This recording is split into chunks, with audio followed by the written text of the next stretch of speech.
Bonsoir. Je vais commencer par vous faire participer. Alors, qui parmi vous s'est déjà laissé tenter par un bon petit dessert en fin de repas? Voilà, ok, quasiment tout le monde. Qui parmi vous s'est déjà retourné dans la rue au passage d'une jolie femme ou d'un joli garçon? Bravo, ok, encore quasiment tout le monde. Qui parmi vous a déjà souffert d'un trouble psychique? Ah, et bien là, vous êtes quand même beaucoup moins nombreux. 4 ou 5 personnes. Bon, en même temps, je vous comprends, hein, parce qu'il y a des petites vulnérabilités qui sont faciles à avouer, et puis il y en a d'autres qui sont quand même beaucoup plus compliquées à révéler en public. Et je voulais aussi remercier ceux qui ont levé la main, parce que c'était courageux. Et pourtant, toutes les enquêtes le prouvent. Que ce soit en France ou dans tout le monde, une personne sur 4 connaîtra dans sa vie au moins une fois un trouble psychique, plus ou moins sévère. Et personne n'en parle. C'est un énorme enjeu de société, et c'est aussi un énorme tabou. Je me suis pas mal pris la tête pour préparer ce speech, parce que j'ai beaucoup de choses à dire sur ce sujet, et je ne voudrais pas louper cette occasion si rare d'en parler. Je vais vous raconter une anecdote. Comme la majorité d'entre vous, je pense, j'ai fait le CELSA et je me suis passionnée pour les ressources humaines. Et dans mon parcours, j'ai rencontré beaucoup de DRH. J'ai entendu aussi beaucoup de discours sur les grandes valeurs humanistes qui devaient fonder une politique RH digne de ce nom. J'ai entendu beaucoup de mots aussi. Vous savez, les mots compétence, motivation, engagement, diversité. Et le mot fragilité? Ben, jamais. Ah ben c'est vrai, ouais, non mais c'est sûr. On souffre jamais dans l'entreprise, c'est connu. Personne n'est mal, personne ne stresse, personne n'est sous pression, bien sûr. Ouais. Alors si, il y a un domaine dans lequel j'ai entendu parler de ce mot-là. C'est celui de l'insertion des personnes handicapées dans le monde du travail. Alors du coup, j'en ai fait mon métier. En tant que consultante dans le monde du handicap, je suis amenée à travailler principalement avec des DRH. Celui d'une grande entreprise, pour une de mes premières missions, me confie la réalisation d'un diagnostic pour mieux intégrer le handicap dans son entreprise et puis accessoirement aussi respecter l'obligation légale.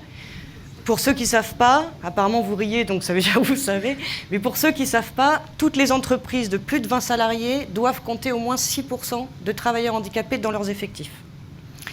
Alors dans le cadre de cette mission, je suis amenée à rencontrer le top management. Vous savez, ceux qui gèrent des milliers de salariés. Je me retrouve dans le bureau d'une directrice, d'une des principales filiales de l'entreprise. Et là, je rencontre une dame hyper sympa, hyper motivée. Vous savez, dynamique, hyper sympa. Elle me dit, comme ça, elle me fait: Lucie, on tient là un sujet fondamental. Vraiment, moi, je suis convaincue de l'importance de la bonne gestion du handicap dans l'entreprise. Alors, vous pouvez compter sur moi, hein, Lucie, on va faire du bon travail. Ouais, yes. Et moi, je me dis quoi? Comment j'ai bien choisi ma voie, on va changer le monde, c'est top, génial, c'était ma première mission. Quel kiff. Et puis attendez, là, elle me dit: bon, Lucie, on est bien d'accord, hein. Le handicap physique, les pas de bras, les aveugles, les sourds, les fauteuils roulants, tout ça, pas de souci, hein, on saura faire, on mettra les moyens et pas de problème. Mais alors par contre, ceux qui ne se lèvent pas le matin, qui nous pètent des câbles, ou qui nous font un burn-out dès qu'on leur pose un nouveau dossier sur leur bureau, alors ça c'est pas possible, hein. Moi, le handicap psychique, j'en veux pas, hein. Alors là, douche froide. Je me dis, Lucie, toi qui voulais changer le monde, c'est pas aujourd'hui. Il y a une chose que je vous ai pas dite, et qui a beaucoup contribué à mon choix professionnel. C'est que j'ai été confrontée, très jeune, à la maladie psychiatrique, et qu'elle a touché toute une partie de ma famille, de manière assez violente. Dans ma vie, il y a eu un avant et il y a eu un après. Alors je ne vais pas vous faire la liste, hein, de tous ceux qui ont été concernés dans ma famille, parce que je dépasserai le temps qui me reste. Mais plus sérieusement, je voudrais vous parler d'un frère. de mon frère, de mon grand frère Sébastien, diagnostiqué d'une schizophrénie à l'âge de 25 ans. Qu'est-ce que je peux vous dire sur cette maladie, à part que ça n'a rien à voir avec ce qu'on voit dans les films, c'est que c'est une maladie terrible. Les crises, les délires, la paranoïa, les séjours à l'hôpital psychiatrique, les médicaments qui vont plus, ceux qui font baver, ceux qui font grossir. Et puis il y a les psychiatres de droite, il y a les psychiatres de gauche, au milieu il y a les psychologues, la famille totalement démunie, et puis les médecins qui vous disent bah, de toute façon ça ne se guérit pas, donc il va falloir être patient. Ouais, patient pourquoi? En entendant quoi? Ben, on ne sait pas. Bref, un univers de fiction qui est devenu ma réalité. Comment aurait-elle pu savoir? Comment aurait-elle pu savoir? Le plus déconcertant, ça a été cette vitre opaque qui s'est créée entre Sébastien et nous, entre lui et vous, lui et les autres. C'est comme une frontière. On regarde à droite, on regarde à gauche, c'est totalement infini, c'est totalement infranchissable, il n'y a aucune issue. Aucune issue. Et c'est surtout une frontière que j'ai très très très peur de franchir. Parce qu'en fait, le plus difficile pour moi, à ce moment-là, ça a été ce tsunami d'émotions qui m'a submergée. D'un côté, j'avais envie d'être là.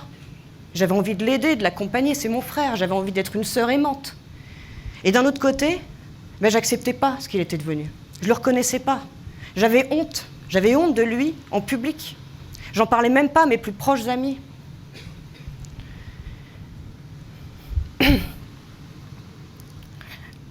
Pardon. Et je le voyais s'enfoncer. Je le voyais s'enfoncer, je me sentais totalement impuissante. Totalement impuissante.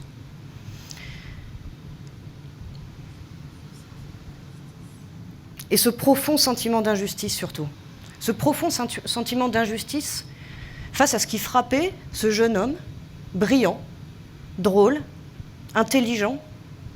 Il était profondément bon. Et c'est lui qui m'avait appris à lire. Comment aurait-elle pu savoir ça? J'ai été tellement désœuvrée que j'ai commencé à avoir des idées très noires. J'ai eu envie qu'il disparaisse.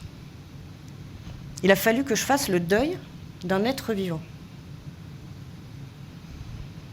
Et puis il allait mieux. On a trouvé le bon traitement. Il s'est remis à sortir, il s'est remis à travailler, il s'est remis à voir ses amis, enfin ceux qui restaient.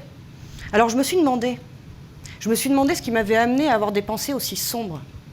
Et en fait, j'ai rapidement compris que j'avais peur de ce que je ne connaissais pas. Et qu'il fallait que je dépasse cette ignorance pour comprendre et accepter la situation. Et j'ai fini par comprendre que c'était une maladie comme les autres. Est-ce que vous connaissez la définition de la santé selon l'OMS?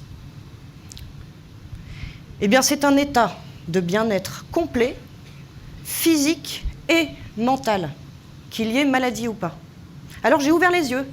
J'ai ouvert les yeux sur cette frontière que la société met entre le physique et le mental. Regardez, je vais vous donner un exemple très concret. Vous prenez 2 organes vitaux, le cœur. Vous faites une crise cardiaque. Vous vous en sortez. Tout le monde va vous considérer comme un survivant, un warrior. Vous faites une crise du cerveau, qui n'est ni plus ni moins qu'un symptôme de la maladie psychiatrique. Et vous vous en sortez. Eh bien, on va se méfier de vous. On va vous regarder bizarrement, on va vous exclure. C'est ce qu'on appelle la double peine. La souffrance de la maladie et l'exclusion. Vous savez qu'il y a une enquête du SAMU social très récente qui prouve que 40% au bas mot des SDF sont en fait des personnes qui ont besoin de soins psychiatriques et qui ont été exclues par leurs proches, par leurs amis, par la société. Malheureusement, il y a 5 ans, Sébastien a fait une terrible rechute. Sa maladie a évolué. Et malgré tout le travail que j'avais fait, tout le travail d'acceptation et de non-jugement, eh bien ce coup-là, j'ai craqué. J'ai fait une énorme dépression.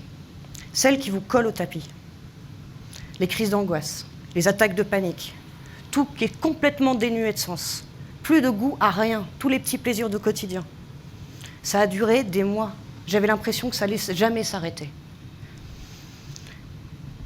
Alors j'ai lutté de toutes mes forces, je me suis accrochée, j'ai continué à travailler, j'ai continué à assurer le quotidien. Comment aurait-elle pu savoir ça? Comment aurait-elle pu le comprendre? Et pourquoi moi je lui avais rien dit? Et bien entourée, bien soignée, je m'en suis sortie. J'ai retrouvé ma pêche légendaire, j'ai retrouvé mon humour, j'ai retrouvé le goût de vivre. Et là, j'ai compris. J'ai ouvert les yeux sur le fait que la souffrance psychique, elle ne se résume pas, elle ne se réduit pas à une forme de schizophrénie qui, oui, peut être spectaculaire. Et que cette souffrance psychique, elle peut toucher n'importe qui. Après un accident de la vie, un deuil, une rupture amoureuse, un licenciement. Et d'ailleurs, parmi les éléments qui m'ont aidé à me reconstruire pendant cette période, ça a été mon implication dans l'association Clubhouse France, qui rassemble des centaines de personnes qui, justement, ont eu un accident de la vie ou une maladie psychiatrique. Sauf que eux, ils ont décidé de la surmonter. Et surtout, ils ont décidé d'en parler. Ce sont des combattants. Ils forcent le respect, ils forcent l'admiration, tant leur rage de vivre est exceptionnelle. Alors pour moi, j'ai rencontré des chefs d'entreprise, j'ai rencontré des journalistes, j'ai rencontré des écrivains, des acteurs, j'ai rencontré des gens comme vous et moi. Sauf que eux, ils avaient décidé d'en parler. Alors pour moi, ça a été le déclic. J'ai commencé à me réconcilier avec ma fragilité. J'ai même commencé à l'aimer et à la respecter.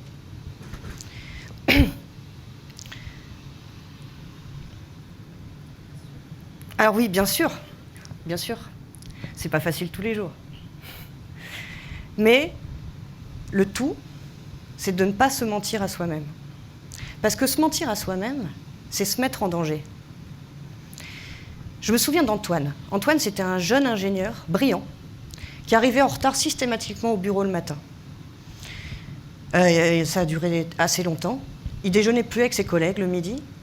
Il disparaissait parfois, des heures. On ne savait pas où il était. Son manager était complètement dépassé par la situation. Alors évidemment, ses collègues, ils pensaient que c'était un paresseux, qui faisait exprès, qui profitait de la situation pour ne pas avoir à faire son job. Surtout que le contexte de l'entreprise à ce moment-là était compliqué. Alors Antoine a fini par être mis en arrêt maladie pendant des mois.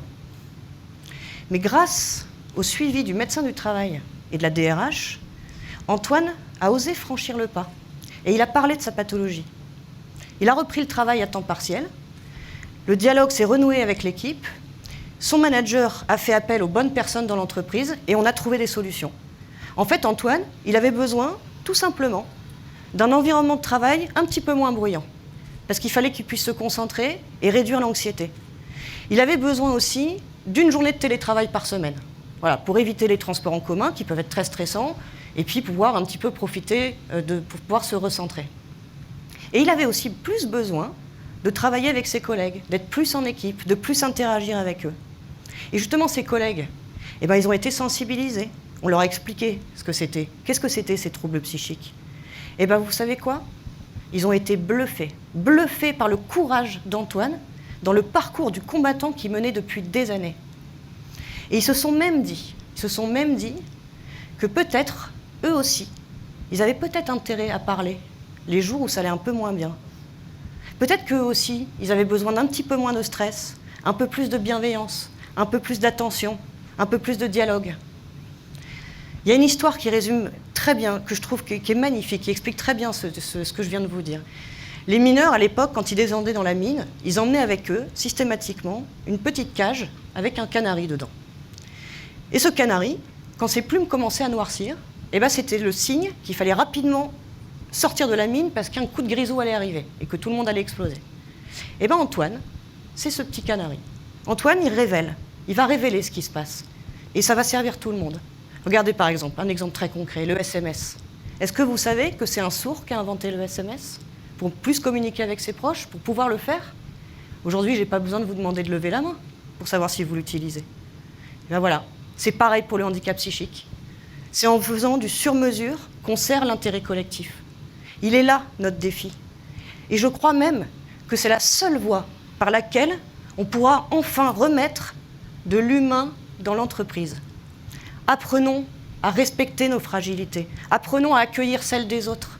Il est là, notre défi. Elle est là, l'innovation.